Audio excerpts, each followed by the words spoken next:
Little Dorrit by Charles Dickens. Book 1, Poverty. Chapter 24, Fortune-telling. Little Dorrit received a call that same evening from Mr. Plornish, who, having intimated that he wished to speak to her privately, in a series of coughs so very noticeable as to favour the idea that her father, as regarded her seamstress occupation, was an illustration of the axiom that there are no such stone-blind men as those who will not see, obtained an audience with her on the common staircase outside the door. "There's been a lady at our place to-day, Miss Dorrit," Plornish growled, "and another one along with her, as is a old Wixon, if ever I met with such. The way she snapped a person's head off, dear me!" The mild Plornish was at first quite unable to get his mind away from Mr. F.'s aunt. "For," said he, to excuse himself, "she is, I do assure you, the winegariest party." At length, by a great effort, he detached himself from the subject sufficiently to observe, "But she's neither here nor there just at present.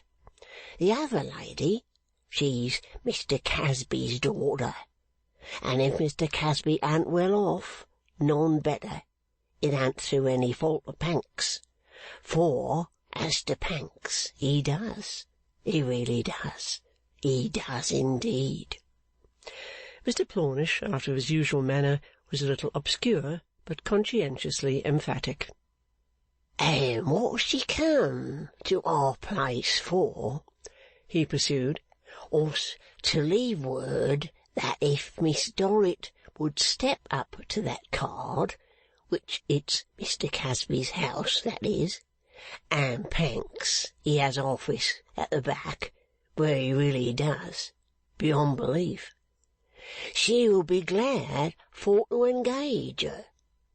She was a old and a dear friend, she said, particular, of Mr. Clennam, and hoped for to prove herself a useful friend to his friend. Them was her words. Wishing to know whether Miss Dorrit could come to-morrow morning, I said I would see you, miss, and inquire, and look round there to-night to say yes, or, if you was engaged to-morrow, when." "I can go to-morrow, thank you," said Little Dorrit. "This is very kind of you, but you're always kind." Mr. Plornish, with a modest disavowal of his merits, opened the room door for her readmission, and followed her in with such an exceedingly bald pretence of not having been out at all, that her father might have observed it without being very suspicious. In his affable unconsciousness, however, he took no heed.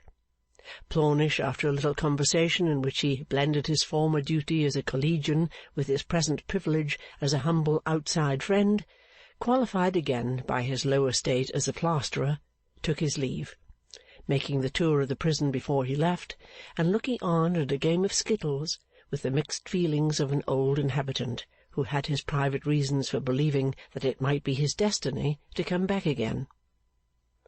Early in the morning, Little Dorrit, leaving Maggy in high domestic trust, set off for the patriarchal tent. She went by the iron bridge, though it cost her a penny, and walked more slowly in that part of her journey than in any other. At 5 minutes before 8, her hand was on the patriarchal knocker, which was quite as high as she could reach.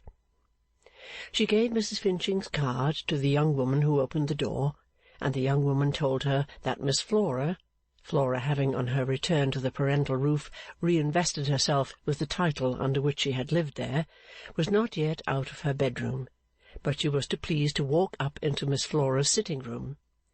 She walked up into Miss Flora's sitting-room, as in duty bound, and there found a breakfast-table comfortably laid for two, with a supplementary tray upon it laid for one. The young woman, disappearing for a few moments, returned to say that she was to please to take a chair by the fire, and to take off her bonnet and make herself at home.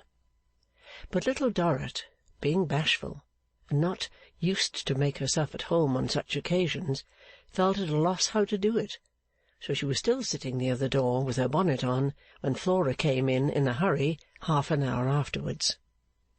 Flora was so sorry to have kept her waiting, and good gracious, why did she sit out there in the cold when she had expected to find her by the fire reading the paper, and hadn't that heedless girl given her the message then, and had she really been in her bonnet all this time, and pray for goodness sake let Flora take it off. Flora, taking it off in the best-natured manner in the world, was so struck with the face disclosed that she said, "Why, what a good little thing you are, my dear!" and pressed her face between her hands like the gentlest of women. It was the word and the action of a moment. Little Dorrit had hardly time to think how kind it was, when Flora dashed at the breakfast-table full of business and plunged over head and ears into loquacity. "Really so sorry that I should happen to be late on this morning of all mornings, because my intention and my wish was to be ready to meet you when you came in, and to say that any one that interested Arthur Clennam half so much must interest me, and that I gave you the heartiest welcome and was so glad, instead of which they never called me, and there I still am snoring. I dare say if the truth was known, and if you don't like either cold fowl or hot-boiled ham, which many people don't, I dare say, besides Jews, and there's our scruples of conscience, which we must all respect, though I must say I wish they had them equally strong when they sell us false articles, for real it certainly ain't worth the money, I shall be quite vexed," said Flora.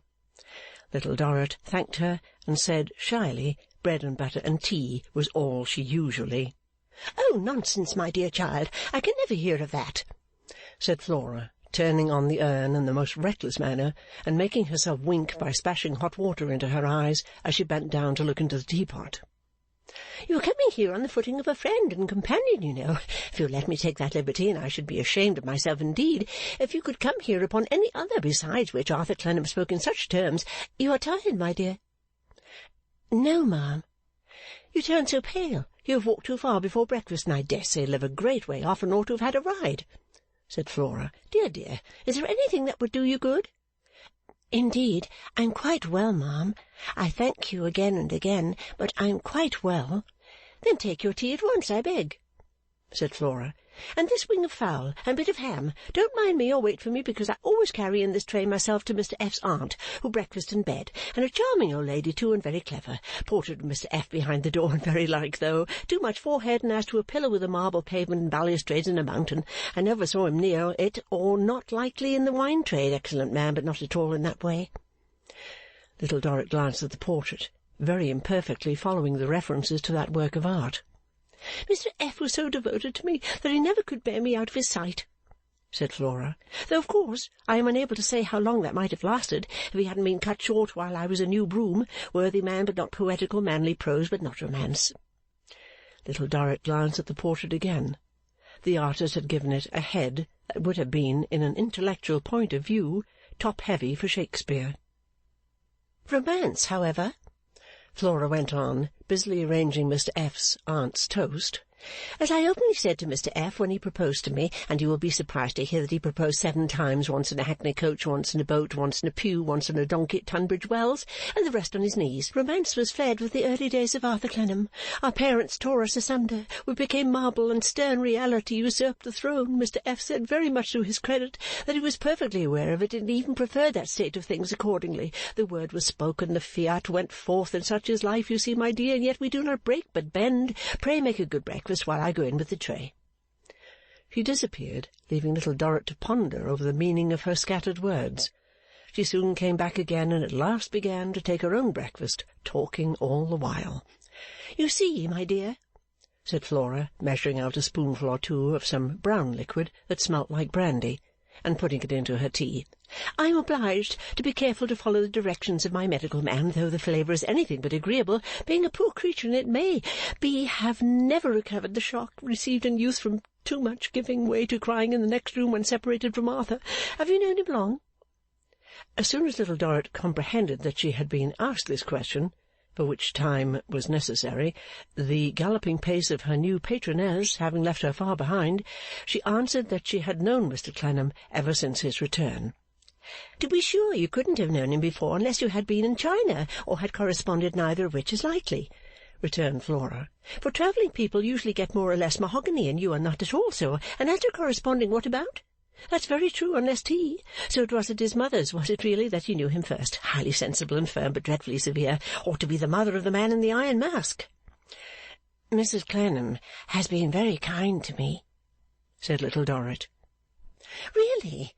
I'm sure I am glad to hear it, because as Arthur's mother it's naturally pleasant to my feelings to have a better opinion of her than I had before, though what she thinks of me when I run on as I am certain to do, and she sits glowering at me like Fate in a go-cart, oh, shocking comparison really, invalid and not her fault, I never know or can imagine." "Shall I find my work anywhere, ma'am?" asked Little Dorrit, looking timidly about. "Can I get it?" "You industrious little fairy," returned Flora, taking, in another cup of tea, another of the doses prescribed by her medical man.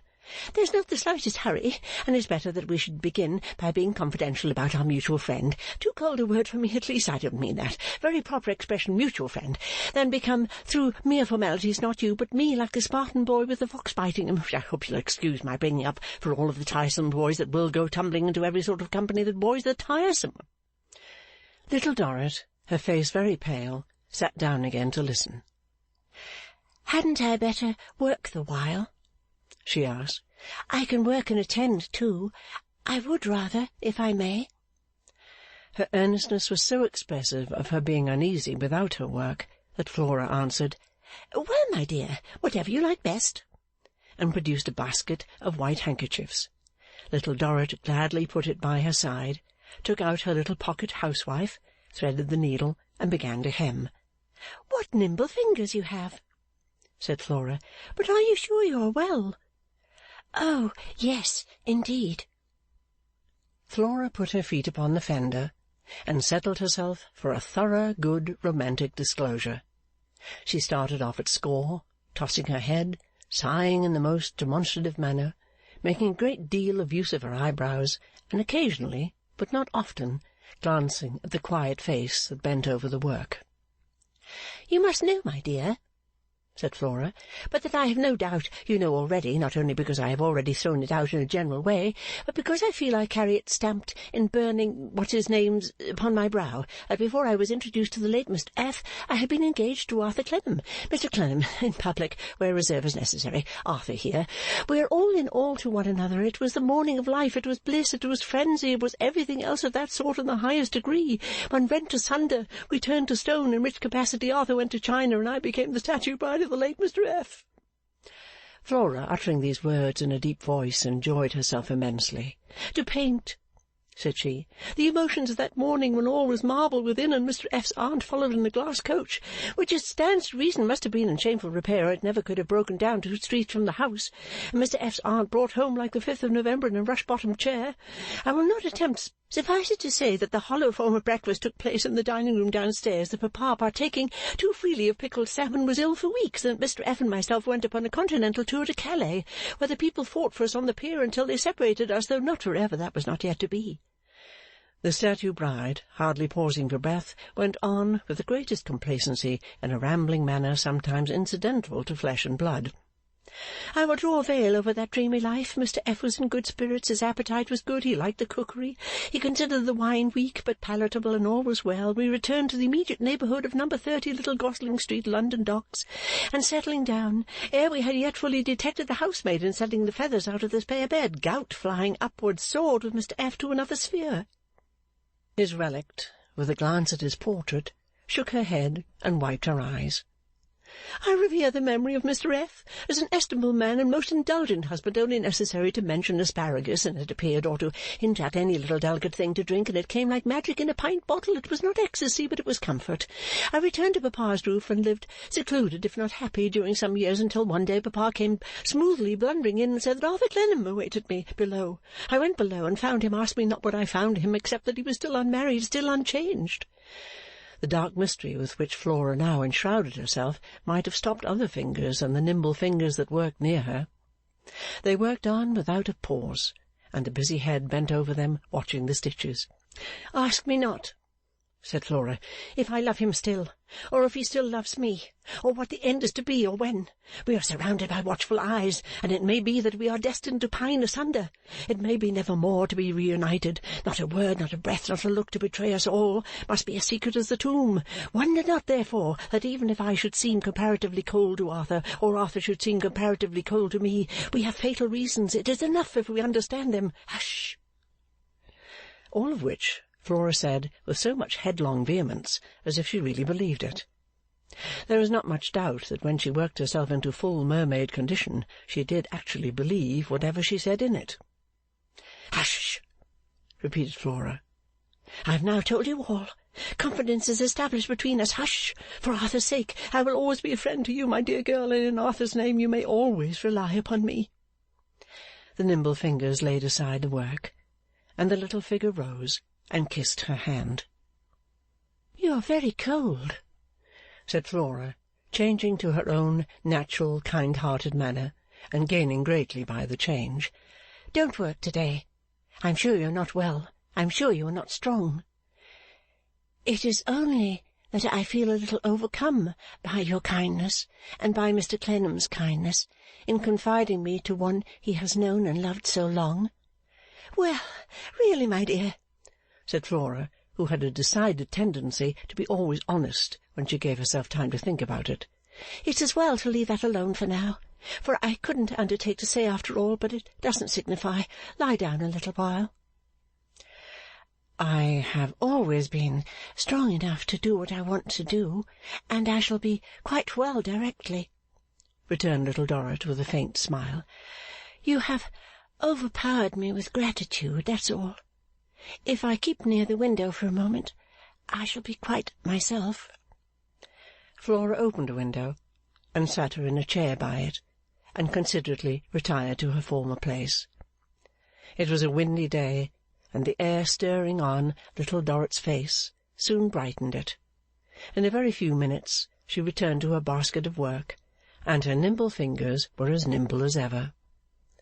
Quietly pursuing her task, she asked Flora if Mr. Clennam had told her where she lived. When Flora replied in the negative, Little Dorrit said that she understood why he had been so delicate, but that she felt sure he would approve of her confiding her secret to Flora, and that she would therefore do so now with Flora's permission. Receiving an encouraging answer, she condensed the narrative of her life into a few scanty words about herself, and a glowing eulogy upon her father, and Flora took it all in with a natural tenderness that quite understood it, and in which there was no incoherence. When dinner-time came, Flora drew the arm of her new charge through hers, and led her downstairs, and presented her to the Patriarch and Mr. Pancks, who were already in the dining-room waiting to begin. Mr. F.'s aunt was, for the time, laid up in ordinary in her chamber. By those gentlemen she was received according to their characters, the Patriarch appearing to do her some inestimable service in saying that he was glad to see her, and Mr. Pancks blowing off his favourite sound as a salute. In that new presence she would have been bashful enough under any circumstances, and particularly under Flora's insisting on her drinking a glass of wine and eating of the best that there was, but her constraint was greatly increased by Mr. Pancks. The demeanour of that gentleman first suggested to her mind that he might be a taker of likenesses, so intently did he look at her, and so frequently did he glance at the little note-book by his side. Observing that he made no sketch, however, and that he talked about business only, she began to have suspicions that he represented some creditor of her father's, the balance due to whom was noted in that pocket volume. Regarded from this point of view, Mr. Pancks's puffings expressed injury and impatience, and each of his louder snorts became a demand for payment. But here again she was undeceived by anomalous and incongruous conduct on the part of Mr. Pancks himself. She had left the table half an hour, and was at work alone. Flora had gone to lie down in the next room, concurrently with which retirement a smell of something to drink had broken out in the house. The Patriarch was fast asleep, with his philanthropic mouth open under a yellow pocket-handkerchief in the dining-room, At this quiet time, Mr Pancks softly appeared before her, urbanely nodding. "Find it a little dull, Miss Dorrit?" inquired Pancks in a low voice. No, thank you, sir," said Little Dorrit. "Busy, I see," observed Mr Pancks, stealing into the room by inches. "What are those now, Miss Dorrit?" "Handkerchiefs." "Are they, though?" said Pancks. "I shouldn't have thought it." Not in the least looking at them, but looking at Little Dorrit. "Perhaps you wonder who I am. Shall I tell you? I am a fortune-teller." Little Dorrit now began to think he was mad. "I belong, body and soul, to my proprietor," said Pancks. "You saw my proprietor having his dinner below. But I do a little in the other way, sometimes privately, very privately, Miss Dorrit." Little Dorrit looked at him doubtfully, and not without alarm. "I wish you'd show me the palm of your hand," said Pancks. "I should like to have a look at it. Don't let me be troublesome." He was so far troublesome that he was not at all wanted there. But she laid her work in her lap for a moment, and held out her left hand with her thimble on it. "Years of toil, eh?" said Pancks, softly touching it with his blunt forefinger. "But what else are we made for? Nothing. Hallo!" looking into the lines. "What's this, with bars? It's a college. And what's this, with a grey gown and a black velvet cap? It's a father. And what's this, with a clarionet? It's an uncle. And what's this in dancing shoes? It's a sister. And what's this, straggling about in an idle sort of a way? It's a brother. And what's this, thinking for them all? Why, this is you, Miss Dorrit." Her eyes met his as she looked up, wonderingly, into his face, and she thought that although his were sharp eyes, he was a brighter and gentler-looking man than she had supposed at dinner. His eyes were on her hand again directly, and her opportunity of confirming or correcting the impression was gone. "Now the deuce is in it," muttered Pancks, tracing out a line in her hand with his clumsy finger. "If this isn't me in the corner here, what do I want here? What's behind me?" He carried his finger slowly down to the wrist and round the wrist, and affected to look at the back of the hand for what was behind him. "Is it any harm?" asked Little Dorrit, smiling. "Deuce a bit," said Pancks. "What do you think it's worth?"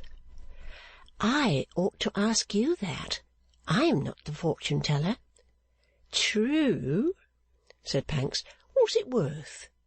You shall live to see, Miss Dorrit."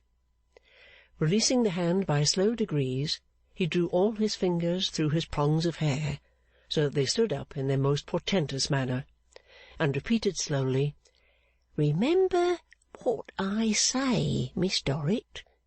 You shall live to see." She could not help showing that she was much surprised, if it were only by his knowing so much about her. "Ah, that's it," said Pancks, pointing at her. "Miss Dorrit. Not that, ever." More surprised than before, and a little more frightened, she looked to him for an explanation of his last words. "Not that," said Pancks, making, with great seriousness, an imitation of a surprised look and manner that appeared to be unintentionally grotesque. "Don't do that. Never on seeing me, no matter when, no matter where. I am nobody. Don't take on to mind me. Don't mention me. Take no notice. Will you agree, Miss Dorrit?"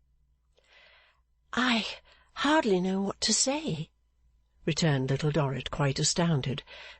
"Why?" "Because I'm a fortune-teller, Pancks the gipsy. I haven't told you so much of your fortune yet, Miss Dorrit, as to tell you what's behind me on that little hand. I told you you shall live to see. Is it agreed, Miss Dorrit?" "Agreed that I am to to take no notice of me away from here, unless I take on first. Not to mind me when I come and go. It's very easy. I am no loss, I am not handsome, I am not good company, I am only my proprietor's grubber. You need do no more than think, Pancks the gipsy at his fortune-telling. He'll tell the rest of my fortune one day.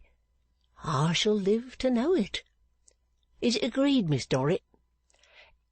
"Yes," faltered Little Dorrit, whom he greatly confused. "I suppose so, while you do no harm." "Good!" Mr. Pancks glanced at the wall of the adjoining room and stooped forward. "Honest creature, woman of capital points, but heedless and a loose talker, Miss Dorrit." With that he rubbed his hands as if the interview had been very satisfactory to him, panted away to the door, and urbanely nodded himself out again. If Little Dorrit were beyond measure perplexed by this curious conduct on the part of her new acquaintance, and by finding herself involved in this singular treaty, her perplexity was not diminished by ensuing circumstances.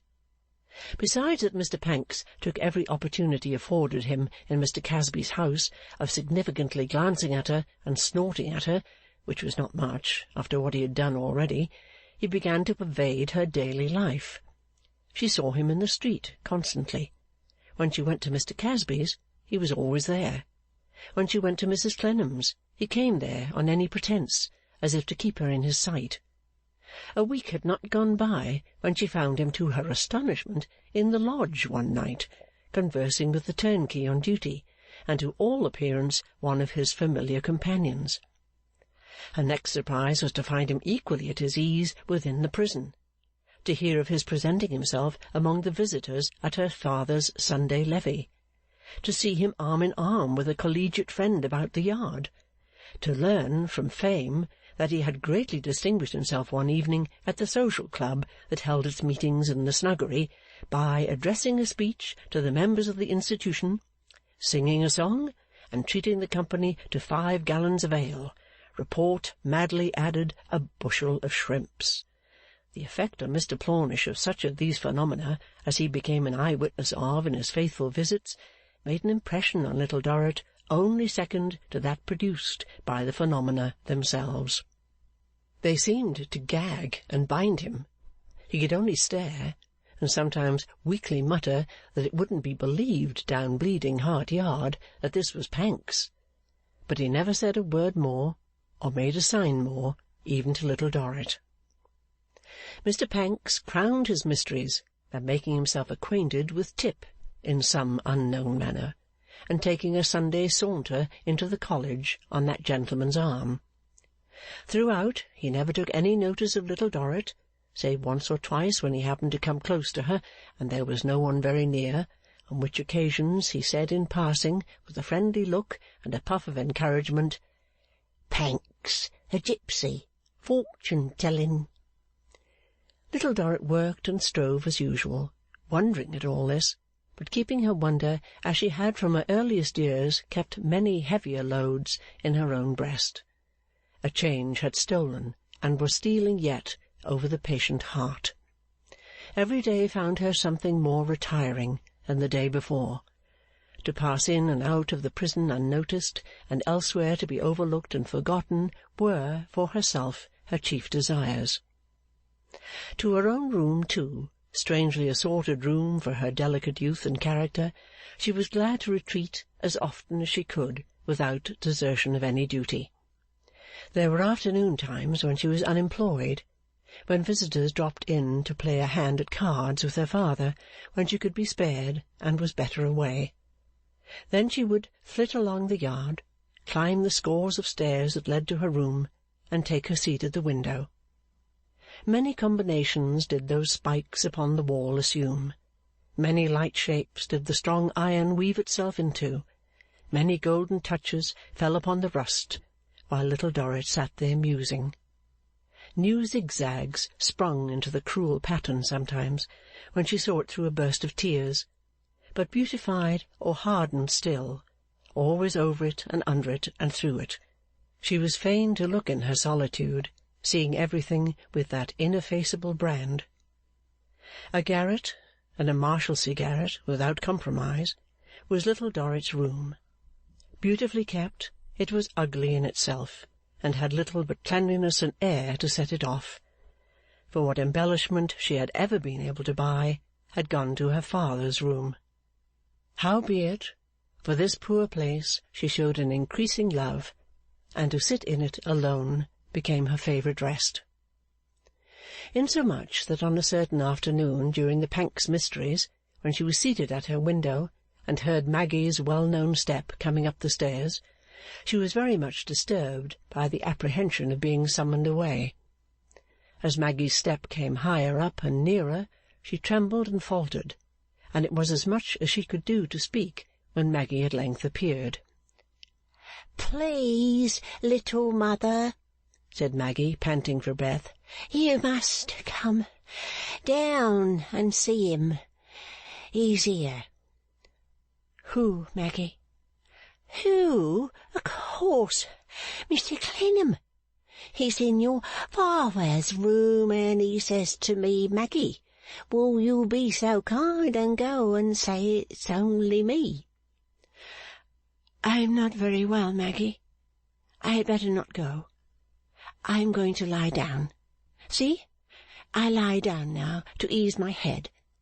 Say, with my grateful regard, that you left me so, or I would have come." "Well, it ain't very polite, though, little mother," said the staring Maggie, "to turn your face away, neither." Maggie was very susceptible to personal slights, and very ingenious in inventing them. "Putting both your hands afore your face, too," she went on. "If you can't bear the looks of a poor thing, it will be better to tell her so at once, and not go and shut her out like that, hurting her feelings and breaking her heart at 10-year-old, poor thing." "It's to ease my head, Maggie." "Well, and if you cry to ease your head, little mother, let me cry too. Don't go and have all the crying to yourself," expostulated Maggie. "That ain't not being greedy," and immediately began to blubber. It was with some difficulty that she could be induced to go back with the excuse, but the promise of being told a story, of old her great delight, on condition that she concentrated her faculties upon the errand and left her little mistress to herself for an hour longer, combined with the misgiving on Maggie's part that she had left her good temper at the bottom of the staircase, prevailed. So away she went, muttering her message all the way to keep it in her mind, and, at the appointed time, came back. "He was very sorry, I can tell you," she announced, "and wanted to send a doctor.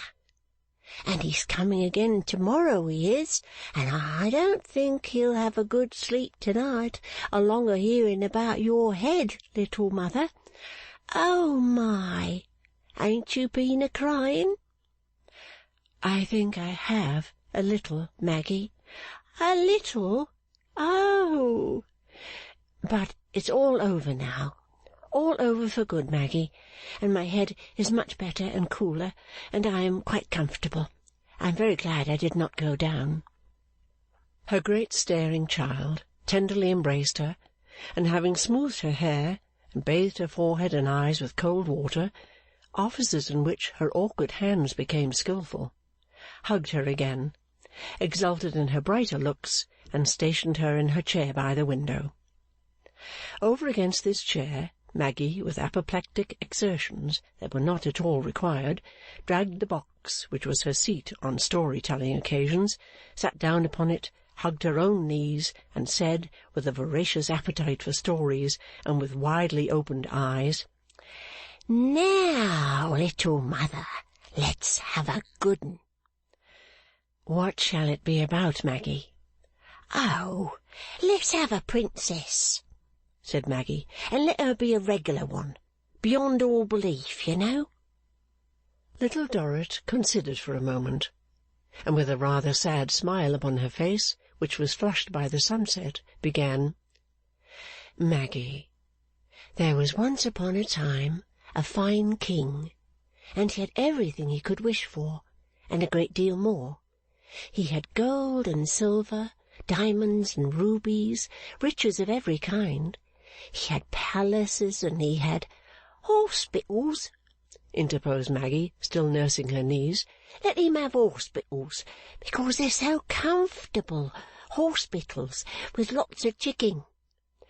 Yes, he had plenty of them, and he had plenty of everything. Plenty of baked potatoes, for instance, said Maggie. Plenty of everything. Law, chuckled Maggie, giving her knees a hug. Wasn't it prime? This king had a daughter who was the wisest and most beautiful princess that ever was seen. When she was a child, she understood all her lessons before her masters taught them to her, and when she was grown up, she was the wonder of the world. Now, near the palace where this princess lived, there was a cottage in which there was a poor little tiny woman who lived all alone by herself. An old woman? Said Maggie, with an unctuous smack of her lips. No, not an old woman, quite a young one. I wonder she warn't afraid, said Maggie. Go on, please. The princess passed the cottage nearly every day, and whenever she went by in her beautiful carriage, she saw the poor tiny woman spinning at her wheel, and she looked at the tiny woman, and the tiny woman looked at her. So one day she stopped the coachman a little way from the cottage, and got out and walked on and peeped in at the door, and there, as usual, was the tiny woman spinning at her wheel, and she looked at the princess, and the princess looked at her. Like trying to stare one another out, said Maggie. Please go on, little mother. The princess was such a wonderful princess that she had the power of knowing secrets, and she said to the tiny woman, Why do you keep it there? This showed her directly that the princess knew why she lived all alone by herself, spinning at her wheel, and she kneeled down at the princess's feet and asked her never to betray her.